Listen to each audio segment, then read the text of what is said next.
Exercise 2.6ல் fifth சம்மில் என்ன சொல்லியிருக்காங்கன்னா, can you get pure surd when you find the sum of 2 surds. அதாவது நம்ம ரெண்டு சரட்ஸ் ஆட் பண்ணும்போது நமக்கு மறுபடியும் ஒரு சரட்ஸ் கிடைக்குமா, அந்த மாதிரி உங்களால் எழுத முடியுமா அப்படின்னு கேட்டிருக்காங்க. அது எப்படி சால்வ் பண்ணுறதுன்னு பார்க்கலாம் ஒவ்வொன்றா.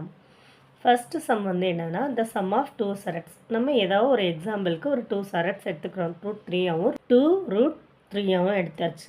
இது ரெண்டையும் ஆட் பண்ணேன்னா நமக்கு என்ன கிடைக்கும்? 1 + 2√3 3√3.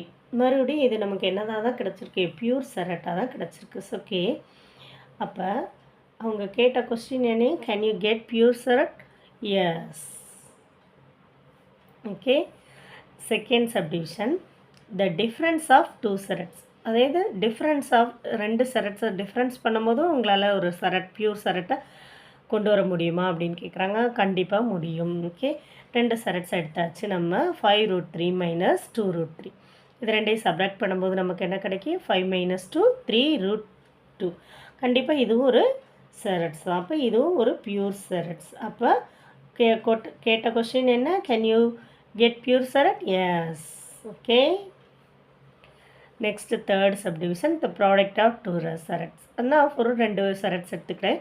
√3 × √5 இது ரெண்டையும் மல்டிபிள் பண்ணும்போது √15 கிடைக்கும். இதுவும் கண்டிப்பாக என்னதான்? பியூர் சரட்.